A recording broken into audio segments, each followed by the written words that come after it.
오늘은 사무엘하 19장 1절에서 20절 말씀을 통해서 은혜를 받으시겠습니다.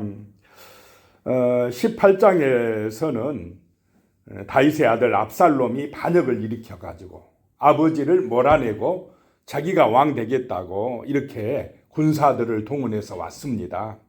다윗은 도망쳤는데 다시 다윗의 군대가 일어나서 요단 동편에서 압살롬 편과 다윗 편이 전쟁을 했는데 누가 이겼습니까? 다윗 편이 이겼습니다. 그때도 다윗은 내 아들 압살롬을, 그 젊은 압살롬을 제발 살려달라, 죽이지 말라, 그렇게 장수들에게 간곡하게 부탁을 했는데 요압 장군이 어떻게 했습니까? 죽여버렸습니다. 그래서 전쟁에는 이겼지만은 지금 다윗의 마음은 어떻습니까? 너무 힘들고 아프다 이 말입니다. 전쟁에 승리한 소식보다 아들 죽은 것, 그것 때문에 괴로워서 눈물을 흘렸다라고 하는 얘기였습니다. 오늘 19장 1절에 보면요, 어떤 사람이 요압에게 아뢰되 왕이 압살롬을 위하여 울며 슬퍼하시나이다 하니, 어떤 사람이 왕이 계속 슬퍼하고 있습니다라고 요압 장군에게 보고했다는 것입니다. 다윗 왕은 내 허물 때문에, 내 죄 때문에 압살롬이 죽은 것 같아가지고 그것이 마음이 아프고 괴로웠습니다. 그런데 왕이 계속 슬퍼하고 그냥 힘들어하니까 주변의 사람들이 어떠겠습니까? 보기가 별로 안 좋아요.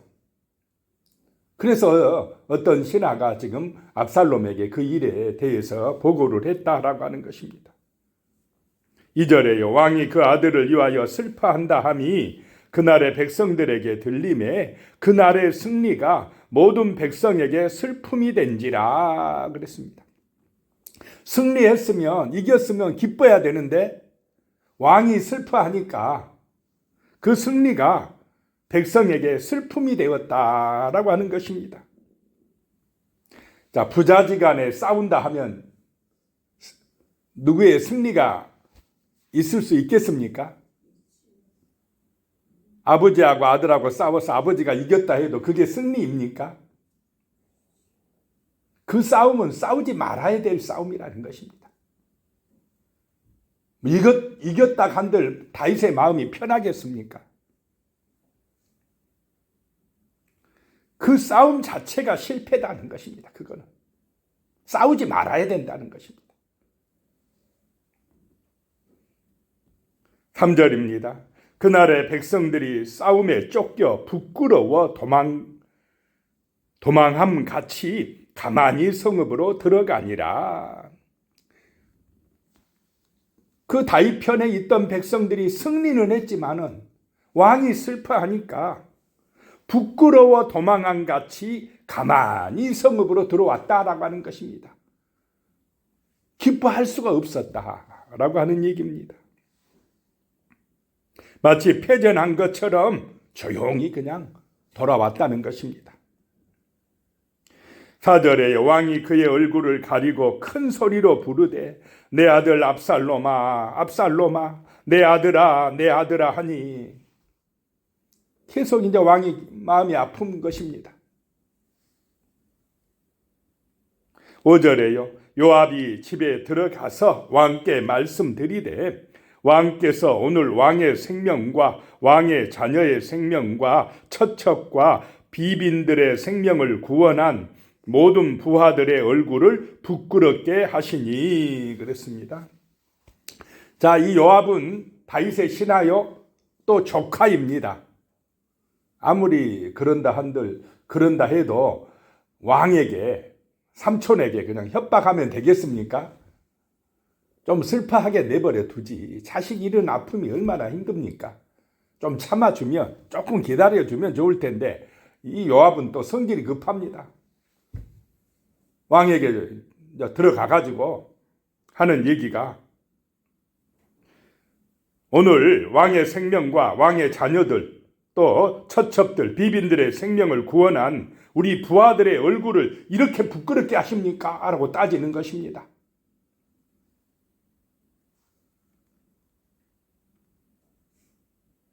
(6절에요) 이는 왕께서 미워하는 자는 사랑하시며 사랑하는 자는 미워하시고 오늘 지휘관들과 부하들을 멸시하심을 나타내심이라. 오늘 내가 깨달으니 만일 압살롬이 살고 오늘 우리가 다 죽었다면 왕이 마땅히 여기실 뻔하였나이다. 자, 왕의 마음을 이해합니까? 못합니까? 못하고 있습니다. 왜 지금 울고 있습니까? 압살롬이 살고 우리가 다 죽었으면 왕이 오히려 좋아하실 것 같았습니다. 이런 식으로 그냥 협박을 합니다. 지금. 오늘 왕과 왕의 자녀들, 처첩들, 비빈들의 생명을 구원한 모든 부하들의 얼굴을 부끄럽게 한다. 누가 구원했다고 합니까? 자기들이. 요압이 자기가 구원한 것처럼 이야기합니다. 자, 누가 구원하셨습니까? 하나님이 구원하셨다. 물론 요압 장군이 가서 열심히 싸웠습니다. 그래도 구원해 주신 분은 누구라고 해야 됩니까? 하나님이시다라고 고백을 해야 됩니다. 이것이 믿음 있는 사람입니다. 하나님의 사람이라는 것입니다.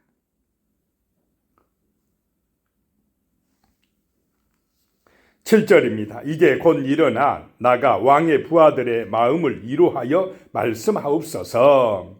내가 여호와를 두고 맹세하옵나니 왕이 만일 나가지 아니하시면 오늘 밤에 한 사람도 왕과 함께 머물지 아니할지라. 그리하면 그 화가 왕이 젊었을 때부터 지금까지 당하신 모든 화보다 더욱 심하리이다 하니. 지금 다윗 왕을 협박합니까? 안 합니까? 오늘 밤에 당장 백성들 앞에 나가서 성문에서 백성들의 마음, 부하들의 마음을 위로하지 아니하면 오늘 밤에 한 사람도 왕과 함께 머물지 않을 것입니다. 반역할 수도 있다라고 하는 협박입니다. 마치 자기가 왕이 된 것처럼 요압이 행세를 하고 있다라고 하는 것입니다. 8절에요. 왕이 일어나 성문에 앉음에 어떤 사람이 이 모든 백성에게 말하되 왕이 문에 앉아 계신다 하니 모든 백성이 왕 앞으로 나오니라. 이 성문은 당시에 재판이나 거래하는 곳, 또 사람들이 많이 모이는 장소입니다. 그곳에 왕이 나가서 앉음에 이제 백성들이 몰려왔다라고 하는 것입니다. 왕이 이제 슬퍼하는 것을 그치고 모든 백성들에게 나와서 위로하였다라고 하는 것입니다. 근데 이게 다윗이 자기 스스로입니까? 떠밀리다시피 억지로 나온 것입니까? 할 수 없이 나왔다라고 하는 것입니다. 다윗도 좀 부족한 부분이 있습니다. 언제까지 그렇게 슬퍼하고 있으면 안 되는데 또 이 참 아버지의 마음이 그러니까 그거를 슬퍼하고 있는데 기다려주지 못한 것이 조금 잘못한 거 아닌가 하는 생각이 듭니다. 자, 그 다음에 보면 이스라엘은 이미 각기 장막으로 도망하였더라. 여기서 이스라엘은 누구 편을 들었던 사람들입니까? 압살롬 편을 들었던 사람들은 이제 다 도망갔어요. 자기 그 장막들로, 고향으로 도망갔다는 것입니다. 자, 9절입니다. 이스라엘 모든 지파 백성들이 변론하여 이르되 왕이 우리를 원수의 손에서 구원하여 내셨고 또 우리를 블레셋 사람들의 손에서 구원하셨으나 이제 압살롬을 피하여 그 땅에서 나가셨고 그랬습니다. 이스라엘의 모든 지파의 백성들이 이제 변론이 일어났습니다. 자, 이럴 때가 나라가 혼란합니다. 아들 편을 들었던 사람들, 아버지 편을 들었던 사람들 두 쪽으로 나눠지면 분쟁이 심해지겠습니까? 안 심해지겠습니까? 나라가 혼란해진다 이 말입니다. 다 자기 편만 옳다고 그래요. 이럴 때 지도자가 어떻게 해야 되느냐 이 말입니다. 만약에 다윗 왕이 사울 왕 같거나 압살롬 같았으면 자기 반대편 사람들을 어떻게 하려고 하겠습니까? 내 편 안 들었던 사람들 다 제거하려고 하지 않겠습니까? 높은 자리에서 다 끌어내려버리고 자기 사람들을 다 이제 배치시키려고 하지 않겠습니까? 그러면 나라가 하나 되겠습니까? 계속적인 분열과 다툼이 일어나겠습니까? 분쟁이 심해진다는 것입니다. 그 이스라엘 지파들이 하는 얘기가요. 야, 압살롬 이제 죽었으니까 누구를 왕으로 다시 모셔드리자라고 변론했다는 것입니까? 다윗을. 이스라엘 지파들이, 그 이스라엘 지파의 장로들이 모여서 이제 빨리 요단강 저편에서 다윗을 모셔드려야 되지 않겠느냐라고 이야기합니다. 10절에요. 우리가 기름을 부어 우리를 다스리게 한 압살롬은 싸움에서 죽었거늘 이제 너희가 어찌하여 왕을 도로 모셔올 일에 잠잠하고 있느냐 하니라. 그 이스라엘 지파의 사람들이 누구를 기름 부어 세워서 왕으로 추대했다 이 말입니까? 다윗의 아들 압살롬을. 압살롬 편 들었다는 것입니다. 그런데 압살롬이 죽어버렸어요. 야, 이거 가만히 있다가는 안 되겠구나. 다시 누구 편을 들고 있습니까? 다윗 편. 자, 백성의 마음은 이렇게요. 금방 이리 갔다 금방 저리 갔다 한다라고 하는 것입니다.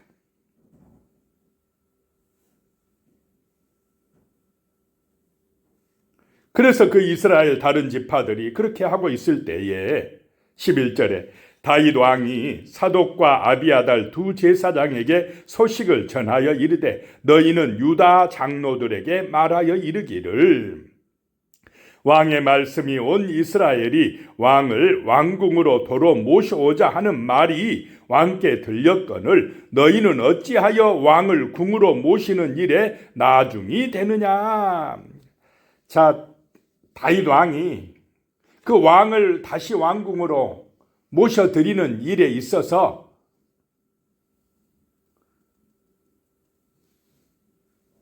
그 주도권을 지금 누구에게 주고 있습니까? 유다 지파에게 주고 있습니다. 그런데 반역에 앞장섰던 지파가 누구냐면 유다 지파입니다. 압살롬 편을 들어서 반역에 앞장섰던 지파가 유다 지파다라고 하는 것입니다. 그런데 이 다윗이 참 지혜로운 게 그 반역을 했던 유다 지파 장로들에게 두 제사장을 보내가지고 빨리 너희들이 와서 나를 다시 왕궁으로 복귀하는데 앞장서라라고 하는 것입니다. 다윗이 그들과 화해의 손을 내민 줄로 믿으시기 바랍니다. 이것이 지혜다는 것입니다. 자기를 대적했던 그 사람들을 포용하고 끌어안는다는 것입니다. 이것이 훌륭한 지도자다라고 하는 것입니다. 그것이 국가의 질서를 회복하고 백성들을 통합하는 지혜로운 정치를 하는 것이다라고 하는 것입니다. 12절에요. 너희는 내 형제요 내 골육이거늘 너희는 어찌하여 왕을 도로 모셔오는 일에 나중이 되리요 하셨다 하고 13절에요. 너희는 또 아마샤에게 이르기를 너는 내 골육이 아니냐. 내가 요압을 이어서 항상 내 앞에서 지휘관이 되지 아니하면 하나님이 내게 벌 이외 벌을 내리시기를 바라노라 하셨다 하라 하여 그랬습니다. 이 아마샤는 압살롬이 임명한 군대 장관입니다. 총사령관이었습니다. 그런데 그 반역에 앞장섰던 장군을 받아들여서 다윗의 군대의 총사령관을 군대 장관을 시키겠다라고 하는 것입니다. 지금도 아마샤 그 주변에는 그 무리들이 있겠습니까? 없겠습니까? 군대가 있습니다. 그러니 아마샤야 너 나한테 와.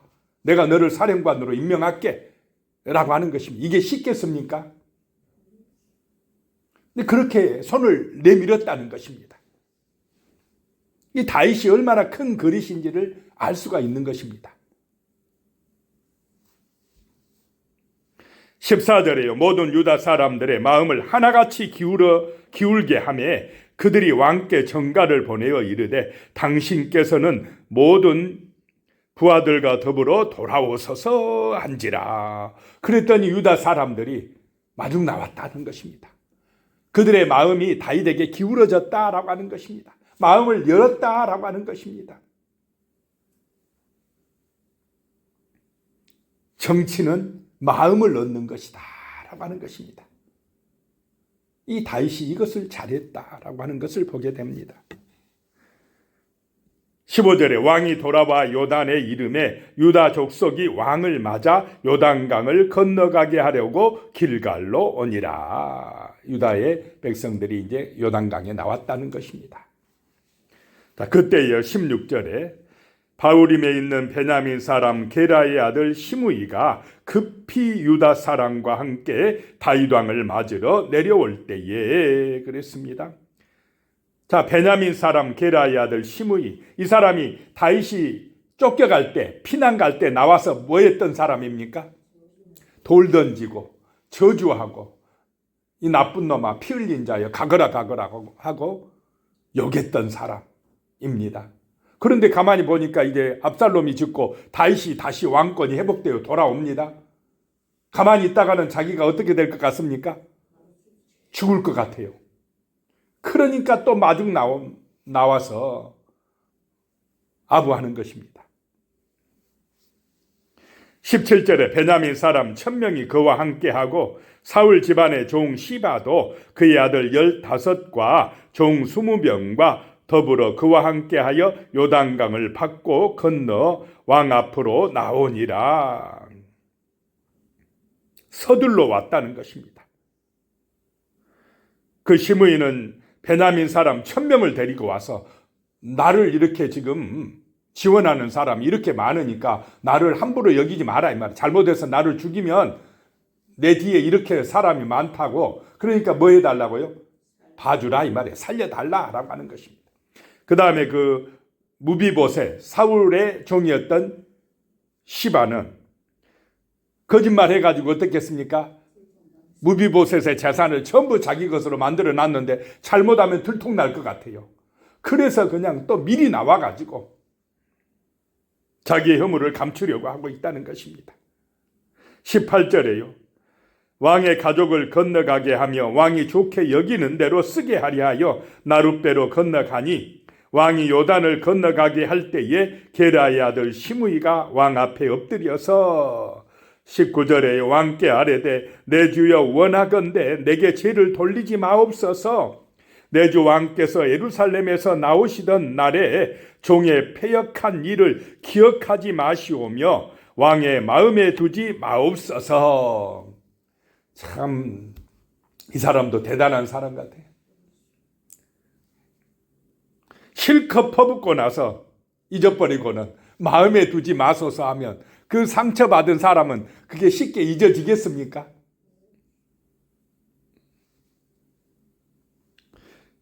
자, 20절입니다. 왕의 종 내가 범죄한 줄 아옵기에 오늘 요셉의 온 족속 중 내가 먼저 내려와서 내 주 왕을 영접하나이다 하니. 자, 그런데 어떻습니까? 다윗은 이 시므이도 끌어안습니까? 그렇지 않습니까? 용서하고 그냥 끌어안아요. 자기를 저주하고 비난하고 욕했던 그 사람도 죽이지 않습니다. 그래서 왕이 다윗이 훌륭하다 이 말입니다. 기도하겠습니다. 하나님 아버지, 우리는 다윗을 통해서 많은 것을 생각하게 됩니다. 아버지를 잃은 슬픔과 아픔이 있고 그런 아픔 가운데에서도 자기를 대적했던 사람들을 포용하고 끌어안는 그 너그러운 모습을 보게 됩니다. 하나님 아버지, 이런 능력, 이런 지혜는 하나님을 의지할 때, 기도할 때, 은혜 받을 때에 나오는 줄로 믿습니다. 우리의 힘이 아닙니다. 우리 하나님, 우리와 함께 하신 성령님의 은혜입니다. 살아계신 하나님, 우리가 이 세상 살아갈 때에 전능하신 우리 하나님을 믿고 의지하고 기도하며 성령의 은혜로 살아갈 수 있도록 도와주시옵소서. 오늘 하루도 주의 은총 안에서 강건하게 하여 주시고 주님이 주시는 능력 안에서 승리하게 하여 주시고 하나님의 영광을 드러내는 귀한 날이 되게 하여 주시옵소서. 예수님의 이름으로 기도드리오며 이제는 우리 주 예수 그리스도의 은혜와 하나님 아버지의 무한하신 사랑과 성령의 교통 역사하여 주시는 은혜가 영원히 함께 하시기를 축원하옵나이다. 아멘.